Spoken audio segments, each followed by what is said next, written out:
Todo el mundo sabe lo que es llevarse un buen susto. Pues bien, imagínese cómo sería su vida si se viera atrapado por esa especie de miedo intenso sin razón aparente cuando menos lo esperase. Así se vive con un trastorno de ansiedad.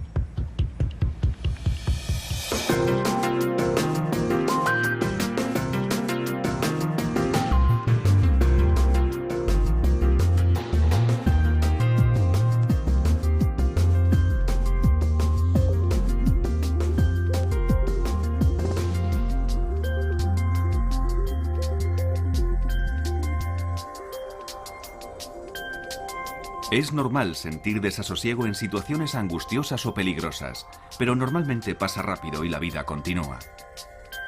Sin embargo, la ansiedad es continua y para algunas personas no pasa. Se convierte en un problema que termina controlando sus vidas.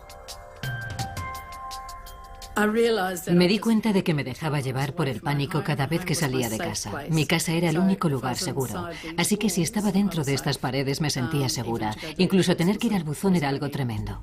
Sandra Snow tenía 30 y pocos años, estaba felizmente casada y tenía 2 hijos de menos de 5 años cuando la ansiedad empezó a apoderarse de ella. Cada vez que salía y cogía el coche, estaba deseando volver a casa. Y nada más llegar me empezaba a sentir bien. Descansaba un rato y me ponía bien. Después empecé a pensar, no son simples mareos, tiene que ser algo más. Tenía palpitaciones en el coche, me sentía mareada, con náuseas e incómoda. Y llegó un momento en que dejé de salir, siempre estaba en casa, ponía excusas, decía que no me encontraba bien, que tenía dolor de cabeza, que tenía algún virus estomacal, que estaba enferma, que los niños no estaban bien. Me inventaba cualquier excusa. Al recordarlo, Sandra es consciente de que evitó hacer ciertas cosas durante mucho tiempo.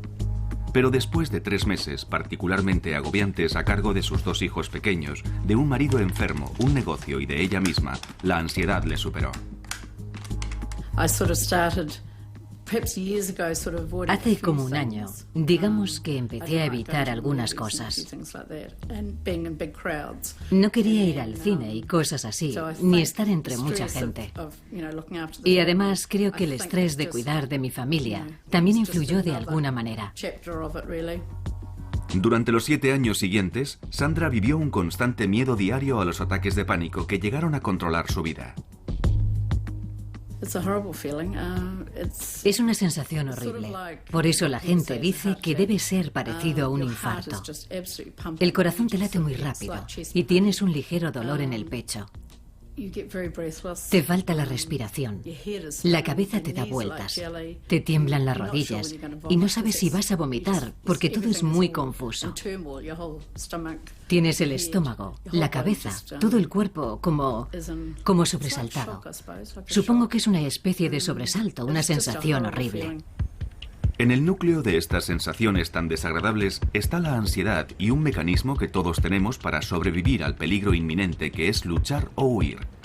Se conoce como respuesta lucha-huida. La ansiedad es un síntoma normal. Todos somos capaces de experimentarla. Pero en los trastornos de ansiedad, las rutas de dicha ansiedad son demasiado sensibles. Afectan mucho más a la gente que sufre trastornos de ansiedad que a la gente que no tiene esos problemas. Estas rutas de ansiedad afectan a 3 partes principales del cerebro. El estímulo, que históricamente era un animal salvaje y que hoy en día es más parecido a un coche de carreras, llega al cerebro a través de los ojos y la respuesta se coordina en una parte del cerebro conocida como amígdala. Esto activa la parte pensante del cerebro, la corteza prefrontal. A la vez, la célula más primitiva del cerebro se acciona provocando la ansiedad y por consiguiente la respuesta de lucha-huida. Aumenta la tasa cardíaca. La respiración se hace más rápida y se entrecorta. Y los músculos se contraen. Todo ello tiene como objetivo sobrevivir al peligro físico, pero lo que hace es provocar un ataque de pánico por una mala interpretación provocada por los trastornos de ansiedad. Porque si se padece un trastorno de ansiedad, estas partes del cerebro se activan fácilmente. Se sufre un ataque de ansiedad Y al experimentar miedo, se tiene un pensamiento distorsionado. Algo terrible va a ocurrir. Vas a perder el control. Vas a sufrir un infarto. Vas a morir. Y para el 10% de personas que sufrirán un ataque de pánico, es el miedo a tener otro lo que puede producir que se instale el trastorno. Bueno, el típico ejemplo es el de una persona que sufre un ataque de pánico en un lugar muy concurrido, como un supermercado lleno de gente un jueves por la tarde.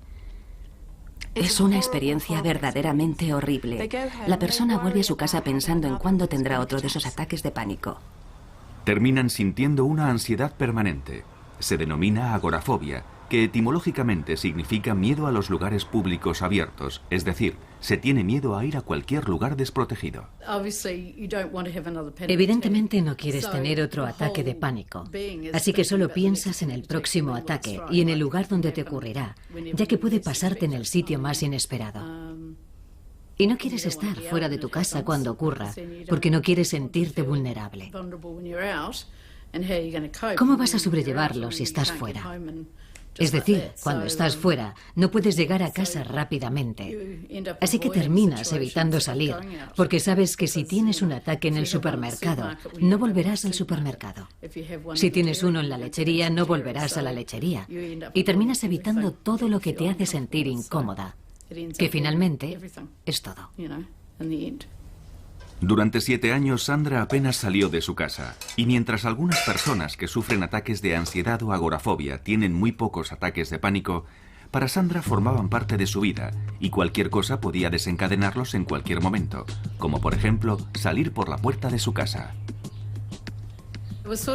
Digamos que mi desafío cada mañana era salir a recoger el correo. Me obligaba a hacer ese tipo de cosas insignificantes. Pensaba que ir al buzón era mi forma de hacer algo. Me hacía sentir un poco útil, así que ir a recoger el correo era una especie de objetivo diario. Incluso haciendo eso, el riesgo de sufrir un ataque de pánico siempre estaba ahí y siempre era muy desagradable. Te tiemblan las piernas.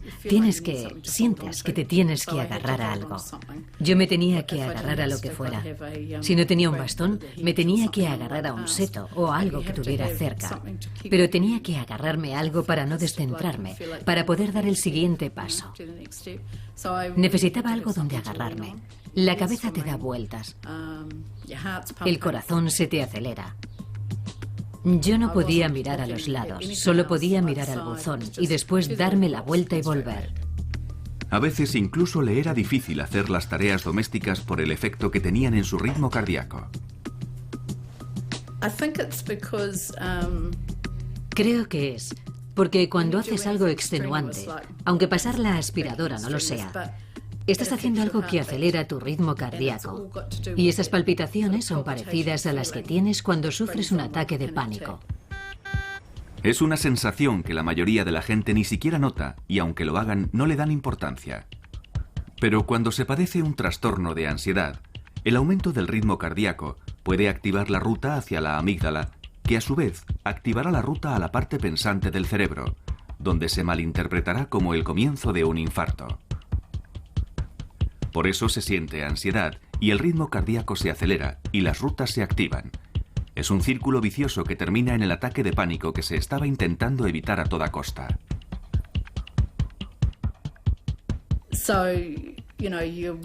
Así que cuando estás activa, sientes que tu corazón va a un ritmo diferente al normal. Y yo solo pensaba en eso. Y creo que por eso me sentía tan incómoda pasando la aspiradora. La cabeza me daba vueltas y no me gustaba esa sensación porque era muy frecuente. Me hacía sentir muy mal, así que la mayoría de las veces barría. Barrer era lo mío. Dependiendo de la naturaleza del trastorno de ansiedad, se dejan de hacer ciertas cosas para evitar lo que se cree que provocará el siguiente ataque de pánico. La palabra ratones no se podía decir en casa. Ni ratón.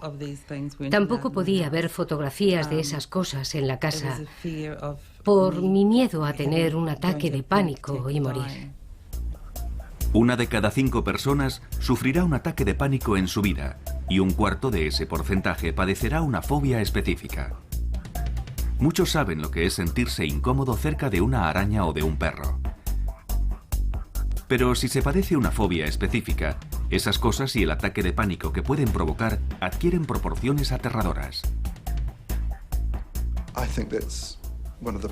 Una de las partes principales de un ataque de pánico que no se da en la ansiedad normal es tener una sensación de fatalidad inminente, además de unas sensaciones físicas verdaderamente intensas. Cuando Joyce Waddington tenía 20 y pocos años y 2 niños menores de 5 años, su enorme deseo por evitar más ataques de pánico superaba con creces los niveles de ansiedad normal. Bueno, mi paranoia llegaba al punto de pensar que había ratones en el tejado. Creía que había miles de ratones y que un día se derrumbaría y todos los ratones me caerían encima por todo el cuerpo. Ver un ratón me matará, porque sufriré un ataque de pánico tan grande que moriré. Joyce era presa de una fobia totalmente desarrollada a los ratones, una fobia específica o simple. Es cuando la gente tiene un miedo concreto a cierto tipo de situaciones, a un objeto o a un animal del que están cerca. Y al quedar expuestos a ello, o simplemente el pensar en estar cerca, tienen una reacción inmediata de ansiedad, pasan mucho miedo y quieren huir. Y terminar con esa situación o resisten con gran dificultad. Normalmente se trata de alturas, espacios cerrados, espacios abiertos, fuertes vientos, agua, perros, gatos, serpientes, arañas, polillas, pájaros, insectos, ratones, agujas, sangre, médicos, hospitales. Hay cientos de fobias, pero estas son las más comunes. Todo parece bastante inofensivo, pero cuando se tiene una fobia específica, esta puede controlar la vida de una persona. No me podía quitar de la cabeza la obsesión de que había ratones en cualquier sitio. Lo que también me ocurría es que empecé a oler a ratones y los olía por todos lados, 24 horas al día. Mentalmente, intentaba quitarme la idea de que había ratones en mi casa y en la de los demás. No era solo en mi casa. En las botas de agua. Se metían en las botas de agua. Y sabía que eso ocurría porque de pequeña tenía unas, y un día que fui a ponérmelas salió un ratón de ellas. Creo que ese fue un momento trágico de mi infancia. Me fui a poner las botas de agua y salió un ratón de una de ellas. Los ratones se meten en cualquier parte y en ese momento me provocaron mucho estrés. Evidentemente, el estrés que Joyce sentía por los ratones era exagerado, pero eso no impidió que controlara su vida intentando evitarlo. Los ratones se meten en las despensas y estuve muchos años sin abrir una.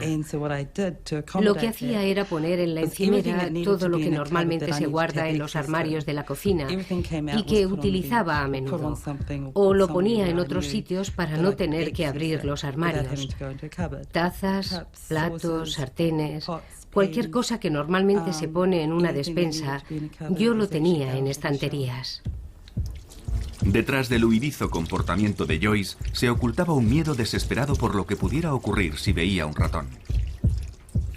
Creía que me quedaría sin respiración, que no podría respirar, que me desmayaría en cualquier momento y que me moriría.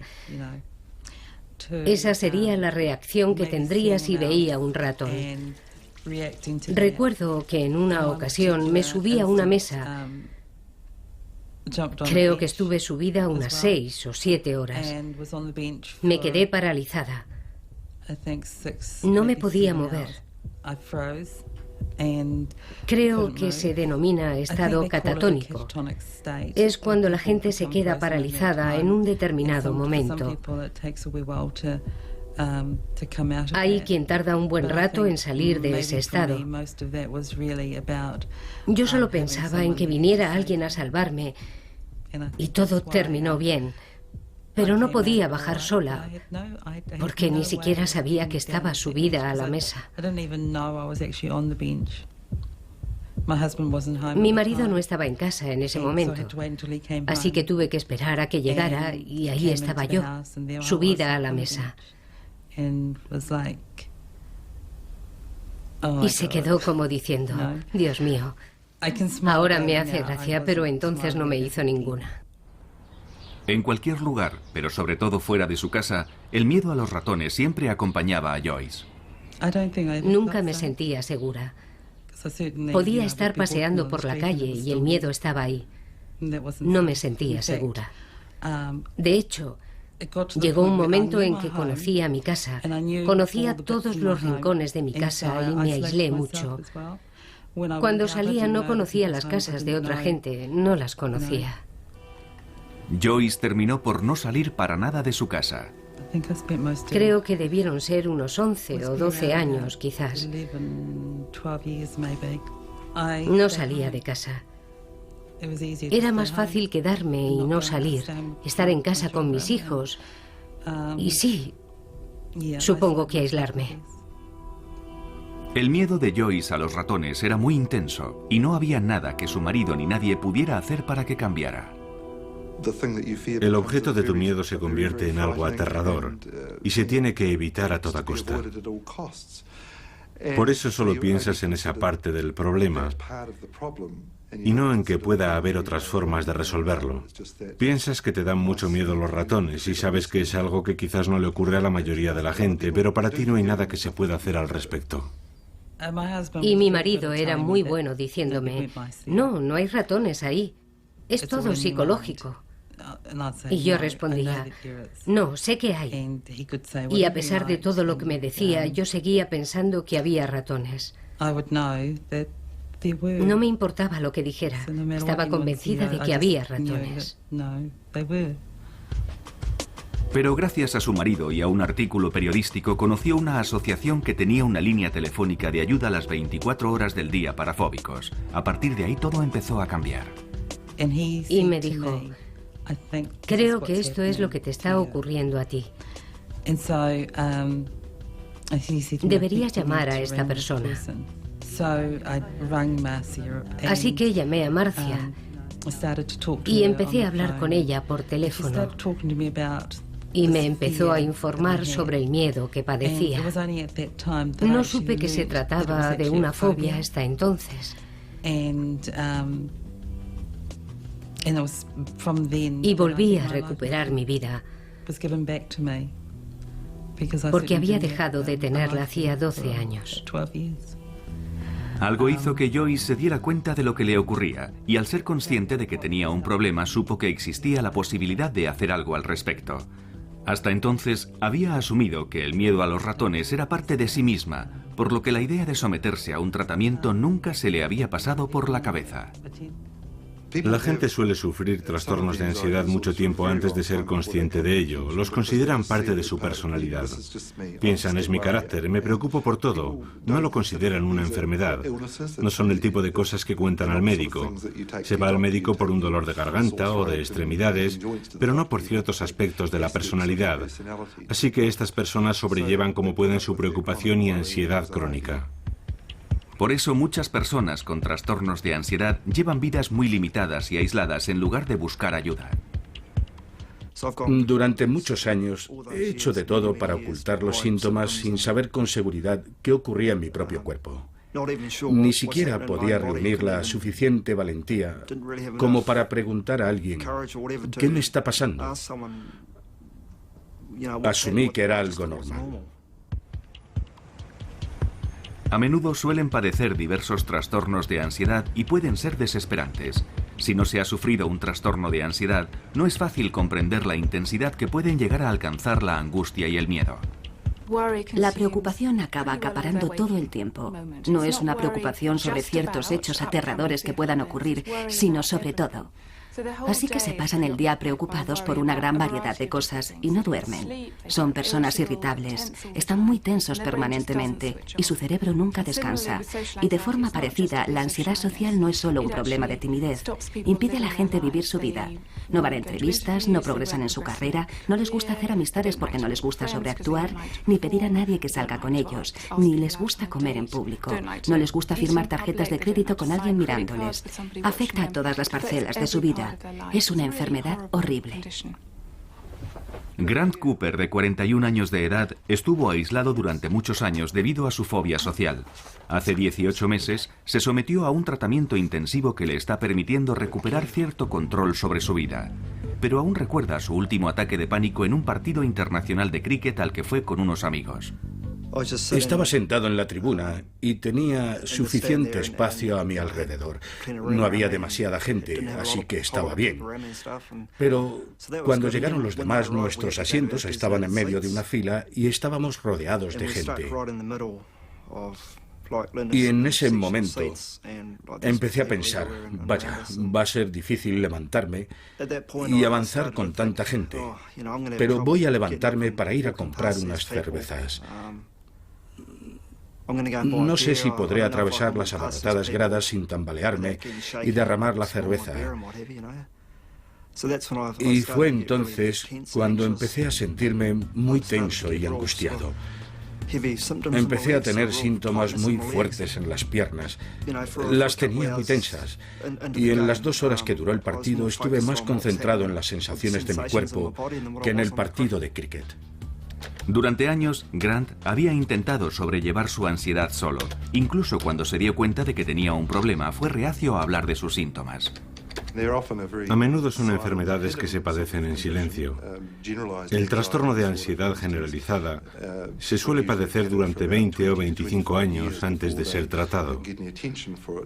Esas personas viven con un exceso de preocupación. Y en algunos casos la fobia social se suele sufrir 10 o 15 años antes de que se trate. Ahora tengo 41 años.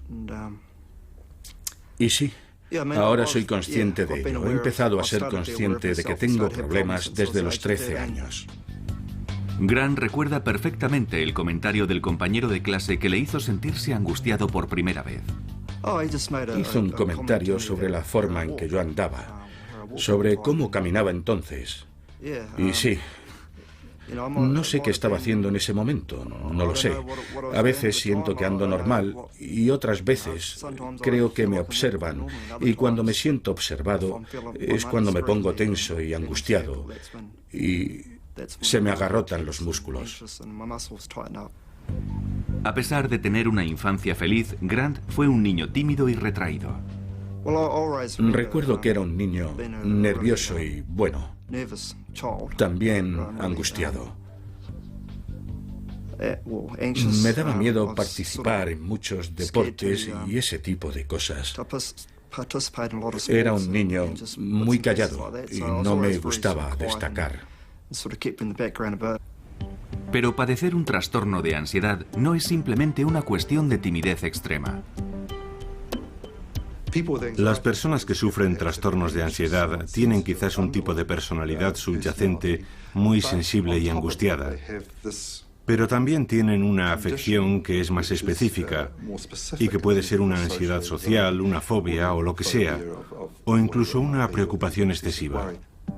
Y nadie sabe en realidad por qué algunas personas desarrollan este tipo de trastornos y otras no. Es un curioso comportamiento del cerebro que no comprendemos totalmente. No sabemos por qué actúa de esa forma, si es debido a determinados percances durante la infancia, a algún tipo de vulnerabilidad genética. No sabemos por qué el cuerpo reacciona de esa manera peculiar, pero no tiene nada que ver con una posible debilidad. Estas personas no eligieron ser así, simplemente son así. Igual que otras personas que padecen otro tipo de enfermedades médicas. No es que sean más débiles, simplemente son así. Mala suerte.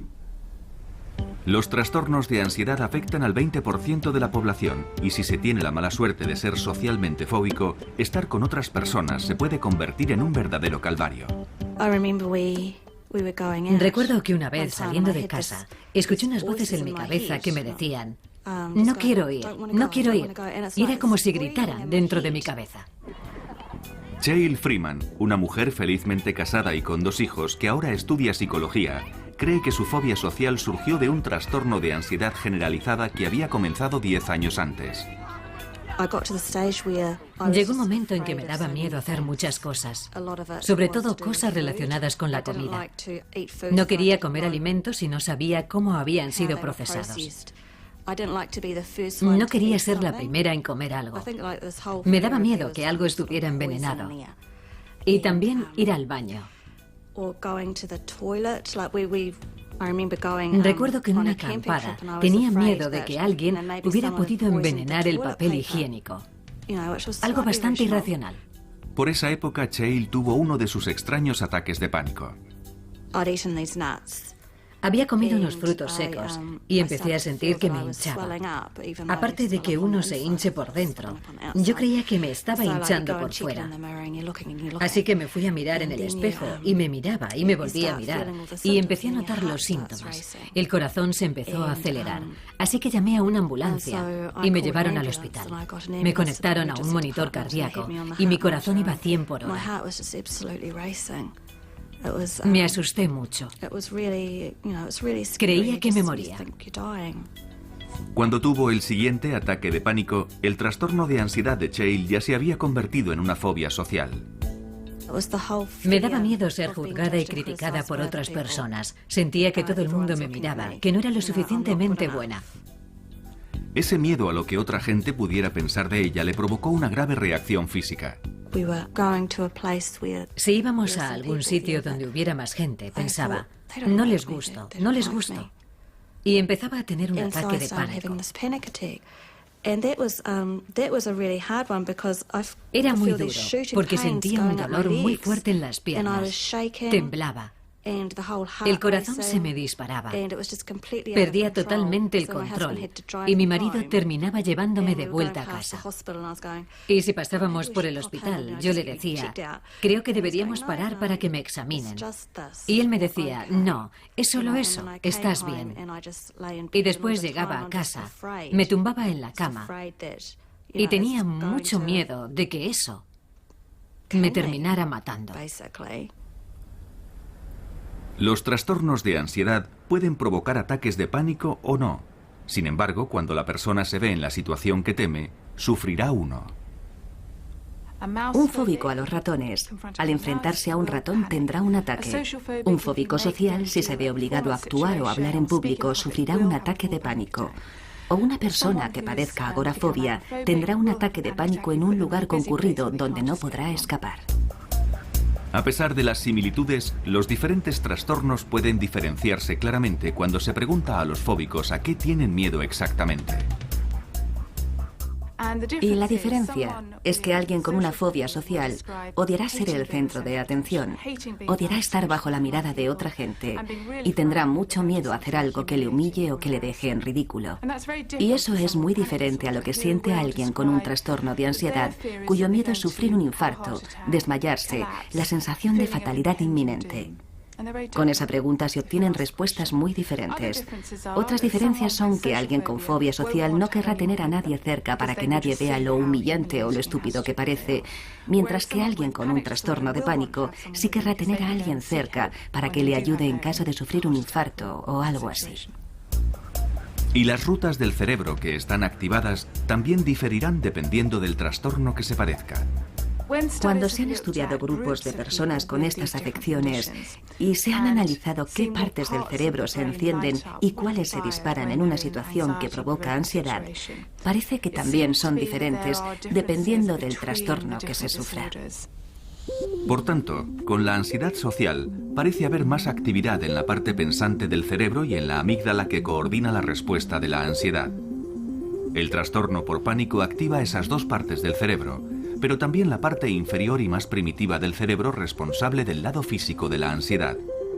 Lo que se hace como resultado de la ansiedad también difiere. Alguien con fobia social a quien no le gusta comer en público se sentará de espaldas a la puerta para que nadie le pueda ver comer, mientras que alguien con un trastorno de pánico se sentará muy cerca de la puerta para poder salir corriendo si sufre un ataque de pánico.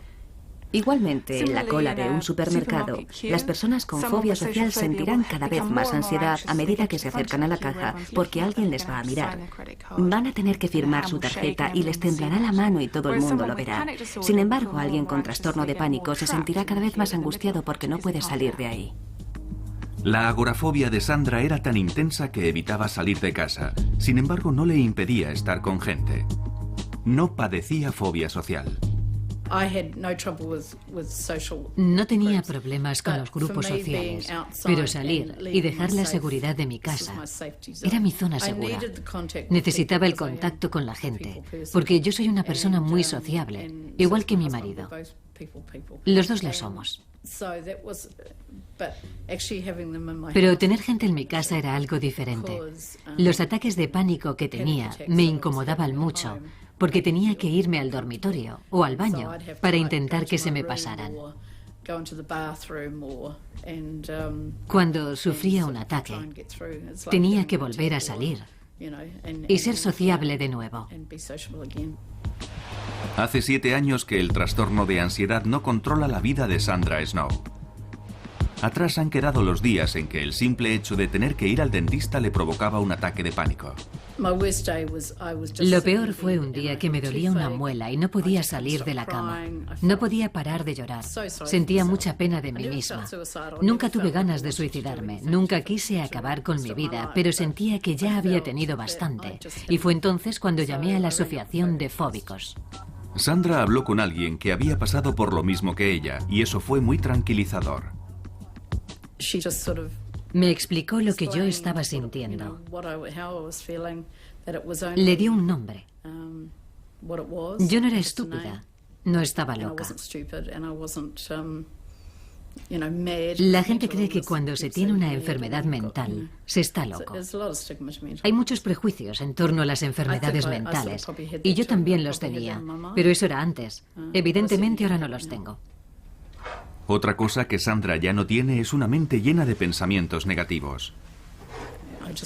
No siempre podía quitarme de la cabeza todos esos pensamientos negativos. No podía. Estaban ahí. Y no era por falta de confianza o porque no me sintiera bien conmigo misma. No era eso. Sin embargo, no podía librarme de ellos. Siempre estaban ahí. Estaban en mi cabeza permanentemente. Y no me podía acostumbrar a ellos. Pero no podía librarme de ellos tampoco. Durante años, Sandra intentó solucionarlo sola con cintas de relajación y obtuvo alguna mejoría con su ansiedad. Pero era temporal. Me sentía bien. Me iba a dormir por la noche, pero al día siguiente todo seguía igual. Y aunque quería mejorar, sabía que no podría conseguirlo sola. Tras años de aislamiento en su propia casa por ansiedad aguda, finalmente Sandra fue a ver a un psiquiatra. El psiquiatra me dijo que tenía un desequilibrio químico, ya que mis niveles de serotonina estaban muy bajos. Una parte clave en el sistema de comunicación del cerebro, la serotonina neuroquímica, lleva señales por la sinapsis, los huecos que hay entre las células cerebrales. Los antidepresivos también se recetan para tratar la ansiedad. Funcionan inhibiendo la recaptación de serotonina y aumentan la cantidad que circula en la sinapsis. Las rutas de la serotonina en el cerebro comienzan en su parte primitiva, el cerebro central, y lo atraviesan. Y eso explica que el aumento de los niveles de serotonina tenga efectos beneficiosos en todos esos sistemas. Sandra no estaba muy convencida acerca de la medicación. Estuve llorando todo el camino de regreso a casa, pero sentía que era lo correcto. Sentía que estaba haciendo algo positivo y en el fondo me sentía bien. Y a pesar de que no fue fácil al principio, la vida de Sandra empezó a cambiar lentamente. Las primeras 2 semanas me sentía fatal, no me sentía bien y pensaba, ¿habré hecho lo correcto? Y después, poco a poco, empezó a apetecerme salir. Sentía que podía hacerlo y no me encontraba enferma ni incómoda. Poco a poco empezamos a dar pequeños paseos en coche, caminando por el barrio, y todo se fue arreglando. La medicación es uno de los dos tratamientos principales para los trastornos de ansiedad y a menudo se combina. El segundo es una forma de psicoterapia conocida como terapia cognitiva del comportamiento. Creemos que la terapia cognitiva del comportamiento rompe las rutas que afianzan y establecen estos trastornos. La terapia cognitiva del comportamiento actúa desde la corteza prefrontal hacia abajo para neutralizar las rutas afectadas por los trastornos de ansiedad. Una parte de dicha terapia es aprender a conocer los síntomas y romper el ciclo de ansiedad antes de que éste se produzca.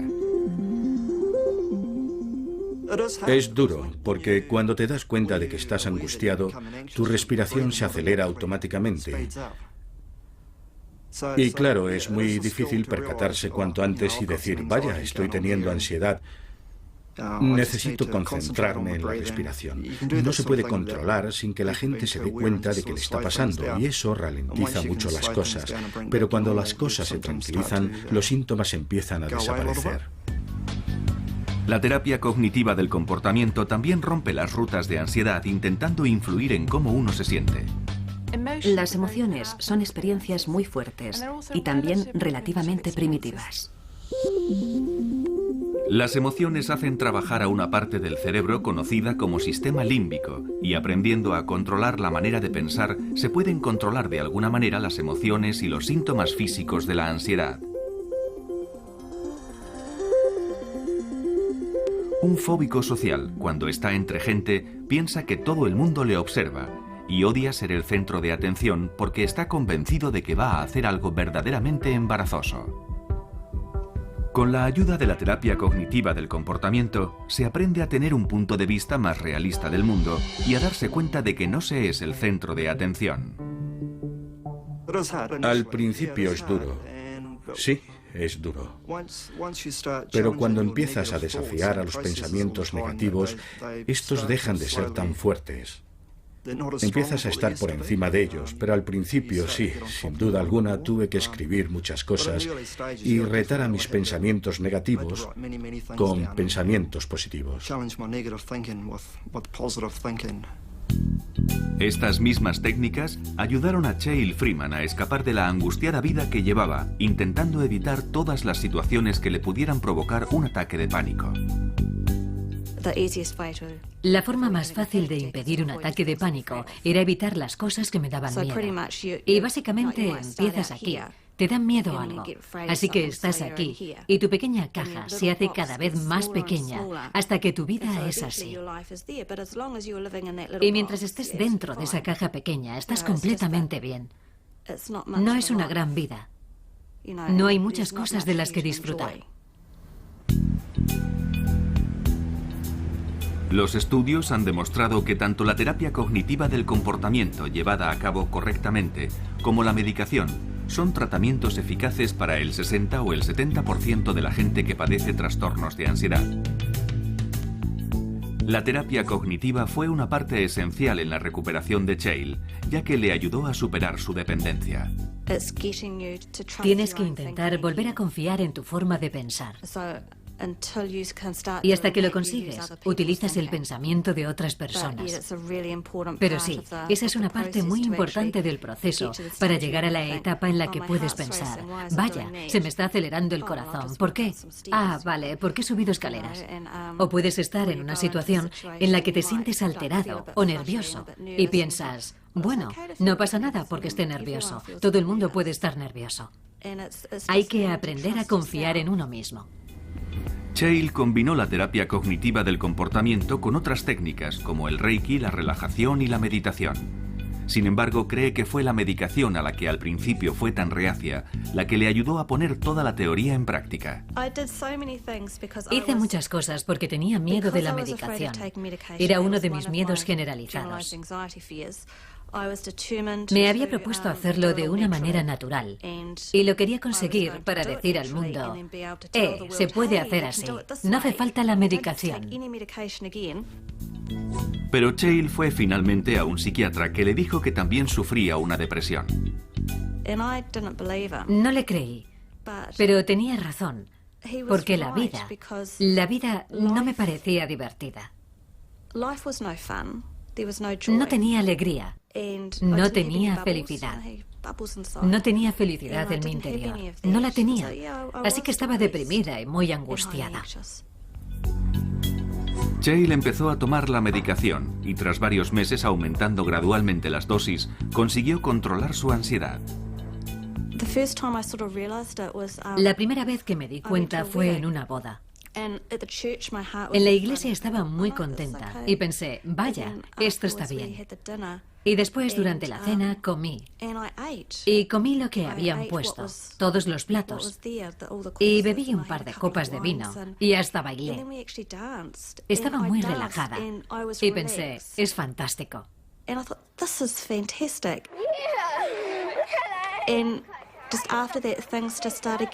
Y después las cosas empezaron a ser más fáciles. Y supongo que uno no se da cuenta en realidad. Es decir, no piensas todo el rato, vaya, lo he vuelto a hacer. Pero siempre te emocionas un poco. Piensas, sí, lo he hecho. Puede que a veces las cosas no salgan bien, pero tienes que pensar, de acuerdo, es un paso atrás. Pero con el tiempo, los buenos momentos empiezan a superar a los malos. Y llega un día en que deja de haber malos momentos. Dependiendo del trastorno de ansiedad que se padezca, otro posible tratamiento es la exposición gradual al objeto del miedo, lo que se conoce como terapia de exposición gradual. Forma parte de la terapia cognitiva del comportamiento y Joyce Waddington se estaba sometiendo a ella sin darse cuenta. Parte del mensaje de la terapia cognitiva es que no va a matarte.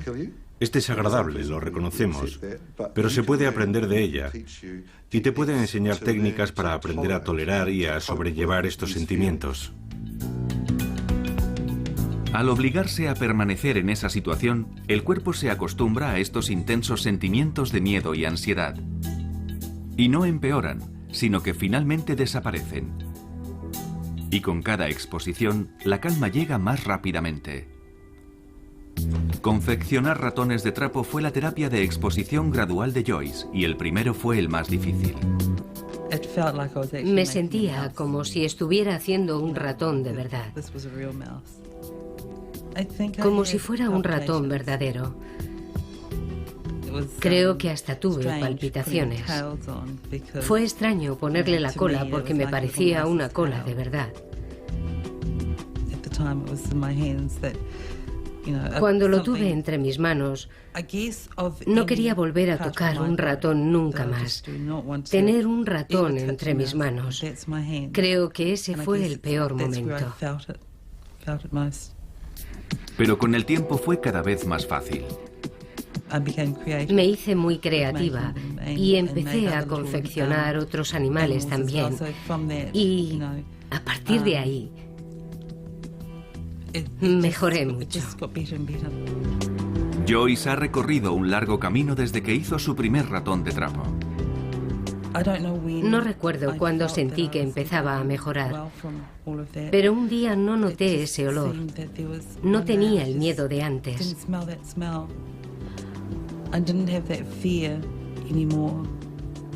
Y empecé a salir, a vivir. Podía conducir.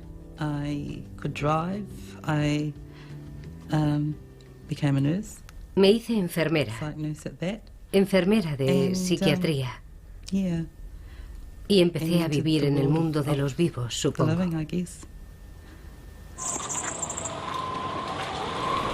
En la recuperación de Grant Cooper también influyó una exposición gradual a sus situaciones más temidas. Las primeras veces, el simple hecho de ir andando a la ciudad con un grupo de gente era muy difícil. Se me agarrotaban los músculos de las piernas. Era muy difícil porque intentaba concentrarme en mi respiración y en todas las cosas que había aprendido. Pero era muy difícil hacerlo todo al mismo tiempo. Pero sí, como he comentado, cuanto más lo hacía, más fácil era. Y después hice muchos ejercicios yo solo, como caminar por mi barrio o ir a la parada del autobús y ese tipo de cosas que normalmente evitaba hacer. Sin prisa pero sin pausa, Grant está retomando la vida que la mayoría damos por supuesta. Nunca me recuperaré totalmente, pero por lo menos puedo controlar la ansiedad.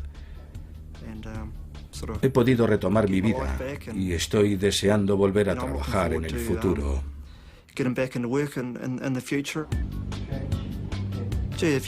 Caray, si vieras cómo estaba hace 18 meses. Hace 18 meses me sentía como un mini roto y ahora me estoy empezando a sentir como un Rolls Royce. Está muy bien. El trastorno de ansiedad de Sandra Snow la mantuvo aislada 7 años, pero solo se arrepiente de una cosa. Si hubiera sabido que iba a ser tan fácil mejorar, ponerme bien, habría hecho algo al respecto antes. Sandra aún recuerda la primera vez que salió en coche, después de 7 años. Recuerdo que cuando salimos a dar una vuelta en coche, Greg decía que era como llevar a un turista a pasear, porque había muchos edificios nuevos que no conocía.